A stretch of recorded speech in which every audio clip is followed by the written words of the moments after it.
Summer வந்தாச்சு. What's your plan for this holiday? எங்க கிட்ட விட்டுருங்க, நாங்க பாத்துக்கிறோம். VGT Holidays.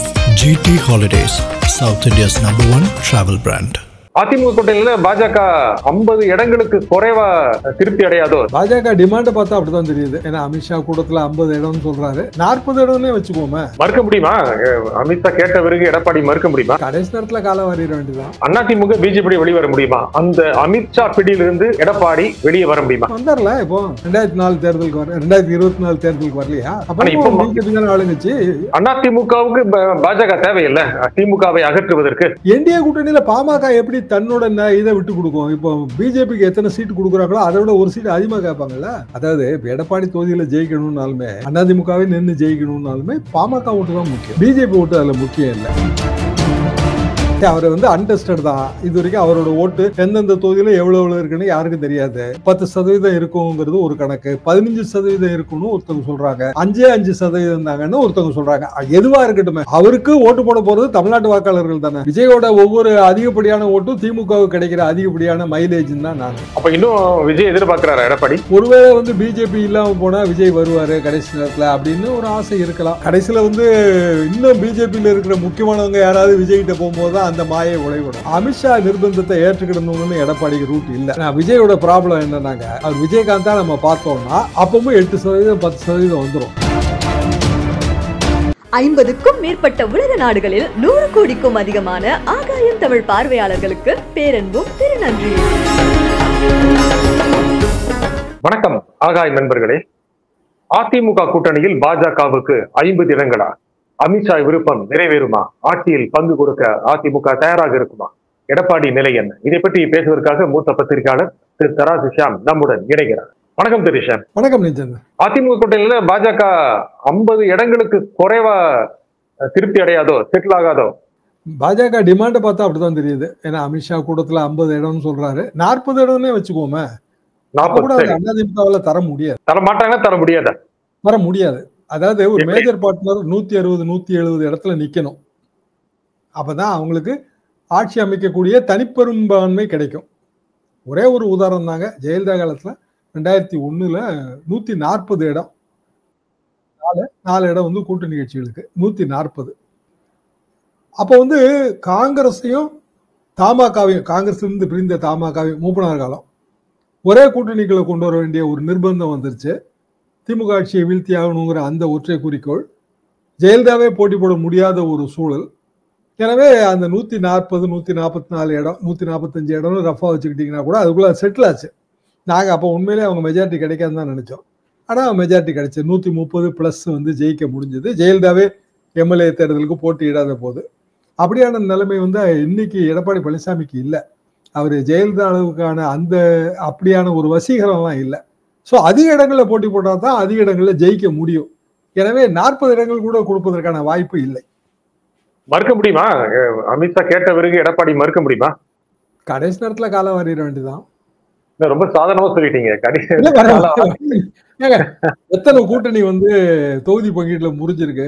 கலைஞர் ஆட்சி காலத்துல, கலைஞர் ஆட்சியில இருக்கும்போது வைகோ கடைசி நேரத்துல கூட்டணியை முறிக்கலையா? தொகுதி பங்கீடுங்கிறது முக்கியம் தானே. கூட்டணியா இருக்கிறோம் கரெக்ட். ஆனா நாங்க கொடுக்கறத நீங்க வாங்கிக்கிடணும். நீங்க கேட்கறத எங்களுக்கு கொடுக்க முடியாம போகுது அப்படின்னா சரி ரைட்டு, நண்பர்களாக வந்தோம், நண்பர்களாக பிரிவோம், வாழ்க அமித்ஷா சொல்லி கதையை முடிக்க வேண்டியதான். கடைசி நிமிஷத்துல ஏப்ரல் மாதம் ஒரு தேர்தலுக்கு ஒரு வருஷம் இருக்கும் முன்னாரே ஒரு நிர்பந்தத்தின் பேர்ல எடப்பாடி பழனிசாமி அழைத்து வரப்பட்டு கூட்டணி பேசப்பட்டது, முடிவு செய்யப்பட்டது, பத்திரிகையாளரிடம் அறிவிக்கப்பட்டது அப்படிங்கறதுதான் அன்று பேசப்பட்டது. அன்றைய நிலைமை இருந்தது. அவ்வளவு வேகமா இயங்கிய அமித்ஷா அவ்வளவு சீக்கிரமா விட்டு கொடுத்துருவாரா? அவர் விட்டு கொடுக்க மாட்டாரு. ஆனா அவருக்கு வேற வழி இல்லையே. கடைசி நேரத்துல என்ன பண்ண முடியும்? எல்லா இடத்துலயும் நில்லுங்க. எதுக்கு 50 நீங்க கேக்குறீங்க? 234 நின்னுங்க பிஜேபி. அதுல என்ன உங்களுக்கு நஷ்டம் இருக்கு? நாங்க எங்க வழியில போறோம். நீங்க கலைஞர் அது இதயத்துலதான் இடம் கொடுப்பாரு. எடப்பாடி பழனிசாமி இதை பேசுவாரு. ஆனா எடப்பாடி அதை சமாளிக்க முடியுமா? அதுக்கான எதிர்வினைகளை சமாளிக்க முடியுமா? அதாவதுங்க எங்க 50 கேட்க முடியும்? 50 கேட்கறாங்கன்னே வச்சுக்கோ, எடப்பாடி ஒத்துக்கிறாருன்னே வச்சுக்கோ. டெல்டா மாவட்டங்கள்ல, வடமேற்கு மாவட்டங்கள்ல எல்லாம் பிஜேபி கேட்கவே கேட்காது. கேட்டா அந்த கொங்கு மண்டலம் தான். கோவை, நீலகிரி, திருப்பூர் 1, திருநெல்வேலி, திருநெல்வேலி ஒட்டி கன்னியாகுமரி மொத்தத்துல பிஜேபிங்கிறது ஒரு 6-7 மாவட்டங்களை தான் ஓரளவுக்கு ஜெயிக்க முடியும். நமக்கு ஒரு பேசிக் ஓட்டு வங்கி இருக்குங்கிற கணக்கு இருக்கு. அங்கதானே அதிமுகவுக்கும் இருக்கு. கொங்கு மண்டலத்தை விட்டு அதிமுக எங்க 40-50 ஜெயிக்க முடியும்? அப்புறம் பாமக முதல்ல வந்து பெரியவருக்கும் சின்னவருக்கும் சண்டைன்னு இருந்துச்சு. இப்ப அவர் நேற்றைக்கு சொல்றதை பார்த்தா அநேகமா அது பிஜேபி கூட்டணி நோக்கி தான் போற மாதிரி இருக்கு. ஏன்னா செய்தியாளர் கேட்கறாங்க, நீங்க ஆரம்பத்துல இடதுசாரி கொள்கைகளோடு தானே இருந்தீர்கள், பெரியார் அம்பேத்கர் படத்தை எல்லாம் லெட்டர் வச்சிருந்தீங்களே, இப்ப எப்படி நீங்க பிஜேபி போக முடியும் அப்படின்னா அதுக்கு அவர் பதில் சொல்லல. நான் பிரியா விடை பெற்றுக் கொள்கிறேன்னு சொல்லிட்டு போயிட்டாரு. அப்ப அவரை பொறுத்தவரையில் அதுக்கு தயாரா இருக்காரு. அதாவது மனதளவுல ரைட்டு, இதை விட்டா வேற வழி இல்லை.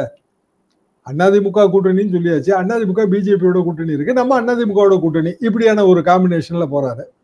அதிமுக பிஜேபி விட்டு வெளியில வந்தா நமக்கு நல்லது தானே டாக்டர் நினைப்பார்ல.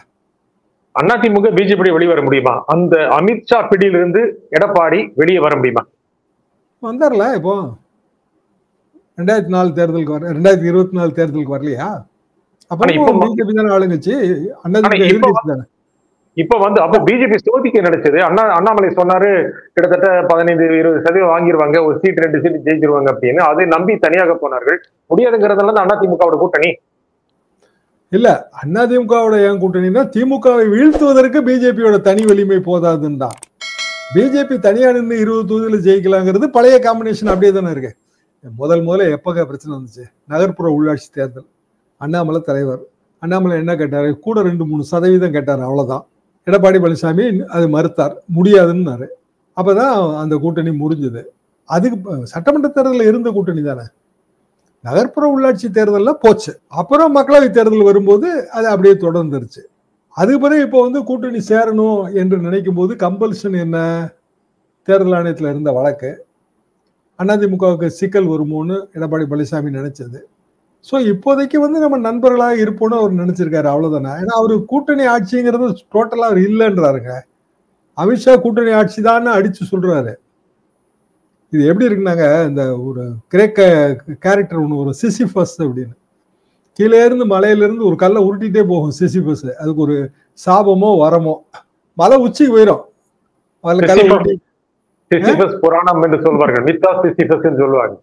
மேல இருந்து கல் உருண்டு விழுந்துரும், மேல உருட்டும். இந்த கூட்டணி ஆட்சிங்கிற அந்த கல் அப்படிதான் இருக்கு. அது எத்தனை வாட்டி நீங்க மலையில இருந்து ஏற்றி வச்சாலும் அது கீழே உருட்டி விட்டுறாங்க. திருப்பி அமித்ஷா வந்து சிசிபஸ் மாதிரி அதை உருட்டிட்டே மேல போறாரு. அதிமுகவுக்கு பாஜக தேவையில்லை திமுகவை அகற்றுவதற்கு. அது அந்த இடத்துல எடப்பாடி பழனிசாமி உறுதியா இருக்காரான்னு எனக்கு சந்தேகம் இருக்கு. கட்சி தான் பிடியில் இருக்கணும்னு தான் நினைக்கிறாரு. இப்போ டாக்டருக்கு அன்புமணிக்கு சமரசம். யார் போறா? குருமூர்த்தி போறாரு. போறாரு, சையத் துரைசாமி போறாரு. ஆனா அவர் அதிமுக நம்ம எடுத்துக்க முடியாது. குருமூர்த்தி போறாரு, ஆர்எஸ்எஸ் ஐடியலாக. குருமூர்த்தி நான் ஆர்எஸ்எஸ் காரன் தானே எத்தனையோ தடவை சொல்லியிருக்காரு. ஆர்எஸ்எஸோட என்ன திமுகவை வீழ்த்தணும், ரைட்டு, அது அவங்க உரிமை.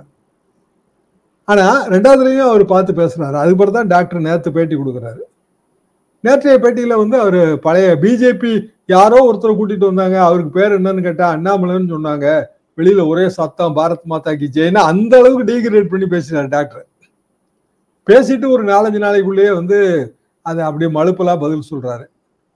அப்போ அதிமுக கூட்டணி அப்படின்னா பிஜேபி இருந்ததுன்னா பிஜேபி கூட்டணி தான் அது. என்டிஏ கூட்டணி. என்டிஏ கூட்டணியில பாமக ஒரு அங்கம். என்டிஏ கூட்டணியில பாமக எப்படி தன்னோட இதை விட்டு கொடுக்கும்? இப்போ பிஜேபிக்கு எத்தனை சீட்டு கொடுக்குறாங்களோ அதை விட ஒரு சீட்டு அதிகமாக கேட்பாங்கல்ல. அப்ப அதிமுக எங்க நிற்கும்? கேரளா, கர்நாடகா இல்லையா? அதிமுக கடைசி நிமிடத்துல டிட்ச் பண்ணா துரோகம் செய்வதை பாஜகவால் பொறுத்துக்க முடியுமா, விட்டு வைக்குமா? துரோகம் நீங்க எப்படி சொல்ல முடியும்? கூட்டணி பேச்சுவார்த்தை, அது உடன்பாடு எட்டப்படவில்லை. நீங்க கேட்கிற தொகுதியை தான் எங்க கட்சிக்காரங்களும் கேட்கறாங்க. அதனால நாங்க முதல்ல 1 வருஷத்துக்கு முன்னாடி நாங்க சொன்னோம், ஒரு உறவோட இருந்தோம். இப்ப நீங்க தான் வந்து அதிகமா கேட்கறீங்க. நாங்களாம் எப்பவுமே கூட்டணி கட்சி அனுப்புனதே கிடையாது. நகர்ப்புற உள்ளாட்சி தேர்தலையும் அண்ணாமலை தான் அதிகமா கேட்டாரு. இப்பவும் நீங்க தான் அதிகமா கேட்கறீங்க. அப்படித்தானே சொல்லுவாங்க. என்ன பண்ணிட முடியும்? அதிமுக என்ன பண்ணிட முடியும்? தேர்தலுக்கு பிறகு தேர்தலுக்கு ஒரு வாரம் என்னங்க பண்ண முடியும்? அப்ப என்ன பண்ணாலும் அது வந்து அதிமுகவுக்கு லாபமா இருக்கும். எடப்பாடி பழனிசாமி அப்படியான ஒரு முடிவு எடுத்தாருன்னா அதிமுகவிலே பலருக்கும் மகிழ்ச்சியா கூட இருக்கும். என்னன்னா அவங்களுக்கும் பிஜேபி வர்றதுல தொகுதி இழப்பு வரும். அப்போ அவருக்கு கூட்டணி தான் என்ன? நீங்க சொல்றீங்க இறுதி நேரத்தில் எடப்பாடி போதுமா? டாக்டர் சந்தோஷமாயிருவாரு. பிஜேபி இல்லைன்னா அவர் நான் சொன்ன பழைய நிலைப்பாடு தான்றாரு. டாக்டர் சந்தோஷம் ஆயிருவாரு. மக்கள் ஓட்டு போடுவாங்களா அந்த கூட்டணிக்கு? அவங்களுக்கு அந்த ஒரு கோர் ஓட் பேங்க் இருக்குல்ல. அதாவது எடப்பாடி தொகுதியில ஜெயிக்கணும்னாலுமே அதிமுகவே நின்று ஜெயிக்கணும்னாலுமே பாமக ஓட்டு தான் முக்கியம். பிஜேபி ஓட்டு அதுல முக்கியம் இல்லை. அப்ப இயல்பாக பாமக வந்தா சரிதான் நினைப்பாங்க. தேமுதிக கூட அந்த அணியில சேர்றதுக்கான வாய்ப்பு இருக்கு. அப்ப பிஜேபி ஒரு தனியான அணியை தான் கட்டமைக்க வேண்டியது வரும். பெரிய மாறுதல்கள் ஏற்படுறதுக்கான வழி இருக்குங்க. Madura fall elections 2026 Madura fall elections. சரி, நீங்க முக்கியமாக கடந்த சட்டப்பேரவை தேர்தலில் பார்க்கும்போது ஆளுங்கட்சியாக 10 ஆண்டுகள் இருந்த அதிமுக திமுகவும் கிட்டத்தட்ட 3% அளவுக்கு தான் வாக்கு எழுந்தது. அப்போது அதிமுக, பாஜக, பாமக கூட்டணி இருந்தது. இப்போது திமுக ஆட்சி செய்து கொண்டிருக்கிறது. ஆட்சிக்கு எதிரான மனநிலை மக்களிடம் இருக்கலாம். அதை பயன்படுத்தி கொண்டு அதே கூட்டணி மீண்டும் தேர்தலை சந்தித்தால் அந்த 3% வாக்குகளை தவிர்த்து விட்டு வெற்றி பெற முடியும். இதான அமித்ஷாவோட எண்ணம், எடப்பாடி எண்ணமா இருக்கும். அமித்ஷாவோட எண்ணம். ஆனா விஜய்ங்கிற ஒரு ஃபேக்டர் அதுக்குள்ள வருது இல்ல. அது வந்து 2021க்கும் 2026க்கும் ஏற்படுகிற மாபெரும் வித்தியாசம் இல்லையா? என்ன சேஞ்ச் கொடுக்கும்? எத்தனை சதவீதம் அவர் பிரிச்சாலும் அது வந்து யாரோட சதவீதம்னு யாருக்குமே தெரியாதுங்களே. சரி, அவர் வந்து அன்டெஸ்டட் தான். இது வரைக்கும் அவரோட ஓட்டு எந்தெந்த தொகுதியில எவ்வளவு இருக்குன்னு யாருக்கும் தெரியாது. 10% இருக்குங்கிறது ஒரு கணக்கு, 15% இருக்குன்னு ஒருத்தவங்க சொல்றாங்க, 5% தாங்கன்னு ஒருத்தவங்க சொல்றாங்க. எதுவா இருக்கட்டுமே, அவருக்கு ஓட்டு போட போறது தமிழ்நாட்டு வாக்காளர்கள் தானே. இந்த தமிழ்நாட்டு வாக்காளர்கள் இது வரைக்கும் வந்து நமக்கு தெரிஞ்சு திமுக, அதிமுக, பாரதிய ஜனதா, பாமக இவங்களுக்கு தானே ஓட்டு போட்டுட்டு இருந்திருப்பாங்க. புதுசா தானே விஜய்க்கு ஓட்டு போட போறாங்க. அப்படின்னா இது யாரோட ஓட்ட மொத்தத்துல பாதிக்கும்? யார பாதிக்கும் நீங்க சொல்லுங்க.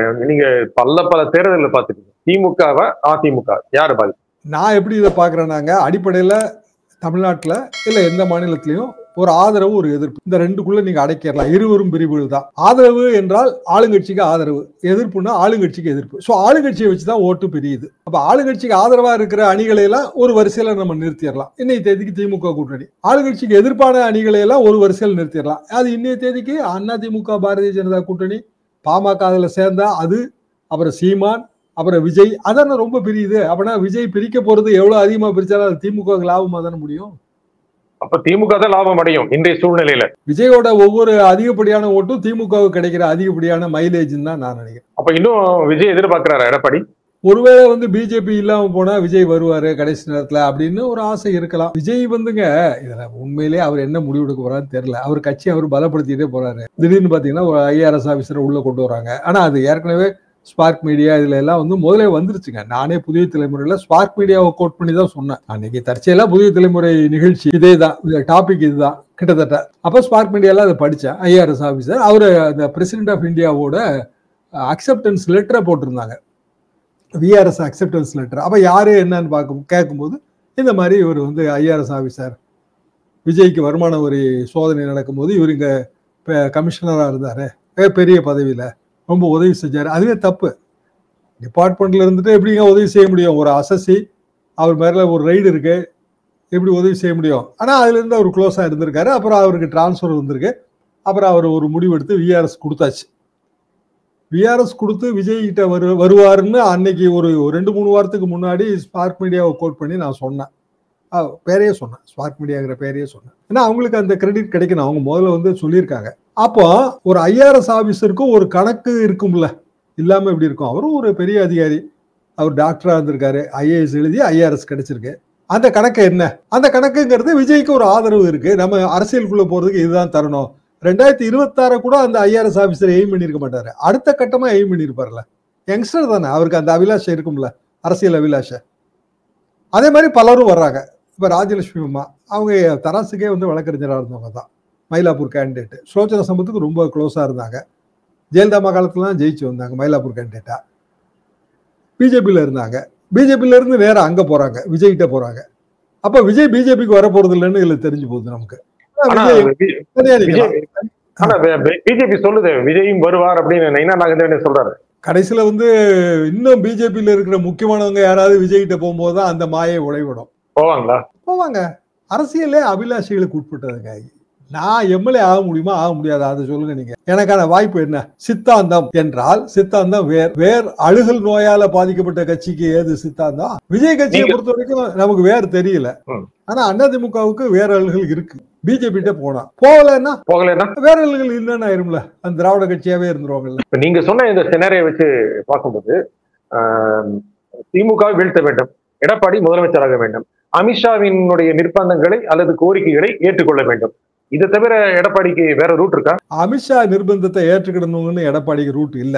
அதாவது இப்போதைக்கு அவர் என்னன்னா டாக்டிக்கலா ஒரு சீஸ்ஃபயர், டெம்பரரி சீஸ்ஃபயர் கொடுத்திருக்காரு, அவ்வளவுதான். செசேஷன் ஆஃப் ஹோஸ்டலிட்டிஸ் அப்படிதான் நீங்க எடுத்துக்கிடணும், அவ்வளவுதான். வேற என்ன இருக்கு அதுல? ஒரு வருஷத்துக்கு முந்தைய யாருங்க கூட்டணி வைப்பாங்க? அவருக்கு என்ன தெரியாதா எடப்பாடி பழனிசாமிக்கு? அவரு சீசன்டு பொலிட்டிஷியன், கீழ இருந்து வர்றாரு. ஒரு வருஷத்துக்கு முன்னாடியே யாரும் கூட்டணி எல்லாம் வைக்க முடியாது. இப்ப திமுக கூட்டணியே இருக்குங்க, பல வருஷங்களா தொடர்ந்து இருக்கு. சீட்டு பங்கீடுன்னு ஒண்ணு வரும்போது ஒவ்வொருத்தருக்கும் மனநிலை மாறும்ல. அதெல்லாம் இப்ப உண்மையிலே சொல்ல முடியாதுங்க. ஏங்க 96 கூட்டணியில, திமுக கூட்டணியில எல்லாரும் இருந்தாங்க. டாக்டரே இருந்தாரு, வாழப்பாடி ராமமூர்த்தி இருந்தாரு. அப்படிதான் போயிட்டே இருந்தது. அது வாழப்பாடி ராமமூர்த்தி, அர்ஜுன் திவாரி காங்கிரஸ், வாழப்பாடி ராமமூர்த்தியா போய் தான் ரவி பெர்னாடு நிகழ்ச்சி. அப்போ இங்க இருந்து லைவ் கிடையாது, அங்க நீங்களா அப்போ தொலைக்காட்சி ஊடகத்துல பிரபலமாக அந்த ஆங்கரா இருந்தீங்க, உங்களுக்கு நல்லா ஞாபகம் இருக்கும். அவர் தான் போய் ராஜீவ்காந்தி கொலையில் அக்னி பிரவேசம் செய்ய வேண்டும் திமுகன்னு சொன்னாரு. கதை முடிஞ்சது, அவர் கூட்டணியில இருந்து அன்னைய தேதிக்கே போயிட்டாரு. அப்புறம் டாக்டர் தமாக வந்துருச்சு, ரஜினி ஆதரவு, அதை பயன்படுத்திக்கணும்னு கலைஞர் நினைக்கும் போது ரொம்ப சிம்பிளா ஒரு கேள்வியை கேட்க வச்சாருன்னு தான் நான் நினைக்கிறேங்க. ஆனா ஒருத்தர் கேட்டார், பாமகவுக்கு எத்தனை இடம் கொடுப்பீர்கள்? அதை அவர்கள் அல்லவா சொல்ல வேண்டும், இது பதில். மறுநாள் டாக்டர் எனக்கு 40 இடம் வேணும், இதே 40 ஃபிகர் தான். நண்பர்களாக வந்தோம், நண்பர்களாக பிரிவோம்னு சொல்லி பாமகவே அனுப்பிட்டு தமாகவுக்கு அந்த 40 இடம் கொடுத்தாங்க. அப்ப அதே 40 இடம் பாமகவுக்கு கொடுக்கலாம்ல, ஏன் தமாகவுக்கு கொடுத்தாங்க? புது கட்சி தானே. ஏன்னா அது அந்த நேரத்துல மக்கள்கிட்ட வந்து ஆதரவா தெரிஞ்சது. ரஜினிகாந்தோட ஒரு இது இருந்துச்சு, சினோரியா இருந்துச்சு, பெரிய பெரிய காங்கிரஸ் தலைவர்கள்லாம் அங்க வந்தாங்க, ஜெயலலிதா ஆன்டி ஜெயலலிதா வேவ் இருந்துச்சு. கலைஞர் அதை பயன்படுத்திக்கிட்டாரு. ஒரு அரசியல்வாதி அப்படித்தானங்க பயன்படுத்துவாங்க. அந்த போர்ஸா விஜய் இருப்பாருன்னு நினைக்கிறீங்க? நீங்க சொன்னீங்க விஜயோட ப்ராப்ளம் என்னன்னாங்க, அவர் விஜயகாந்தா நம்ம பார்த்தோம்னா அப்பவும் 8% 10% வந்துடும். விஜயகாந்தை தாண்டி பார்த்தோம்னு வைங்க, 10க்கும் கூடும்ல. தாண்டி பாக்குறீங்களா நீங்க? இப்போ பார்த்தா அப்படித்தான் தெரியுது. ஏன்னா பல பேர், அதாவது ஏதோ ஒரு அரசியல்வாதி எல்லாருக்கும் கணக்கு உண்டுங்க. அனுமானம் இல்லாம வாக்கு அரசியல் கிடையாது. அனுமானத்தை அடைதல், இதுதான் வந்து வாக்கு அரசியலோட கடைசி எண்டு. அந்த அனுமானத்தின்படி பலரும் வந்து விஜய் கட்சியில சேர்றாங்கல்ல, அவங்களும் சீசன்டு பொலிட்டிஷியனா இருக்காங்கல்ல, இல்லைன்னா சீசன்டு ஆபீசர்ஸா இருக்காங்க. அப்ப அவங்களோட ஒரு கணக்கை வச்சு பார்க்கும்போது 10 கூடுமோன்னு நீங்க கடந்த பல ஆண்டுகளாக தேர்தலுக்கு முன்பாக கிட்டத்தட்ட எத்தனை இடங்கள் சொல்றீங்க? முக்கியமா 2024 நீங்க பல பேட்டிகள்ல சொன்ன கணக்கு கிட்டத்தட்ட ஒன்னா இருந்தது. நீங்க இப்ப சொல்றது 10 தாண்டுங்க. நீங்க விஜய் 10 தாண்டு. நான் முதல்ல 6ல இருந்து 8 வரைக்கும் நினைச்சிட்டு இருந்தாங்க. அதாவது விஜயகாந்தோட ஆரம்பம். ஏன்னா விஜயகாந்த் எனக்கு ரொம்ப நெருங்கிய நண்பர். விஜயோட பெரிய பரிச்சயம் எல்லாம் எனக்கு கிடையாது. அதாவது இன்னொரு ஃபோர்ஸ் வரும்போது, ஆண்ட கட்சி ஏற்கனவே ஆள்ற கட்சி 2 பேர்லயும் வெறுப்பு இருக்குங்க. திமுக வேண்டாங்க, அண்ணா திமுக வேண்டாம் அப்படின்னா வாய்ப்பா அண்ணாமலை இருந்தாரு.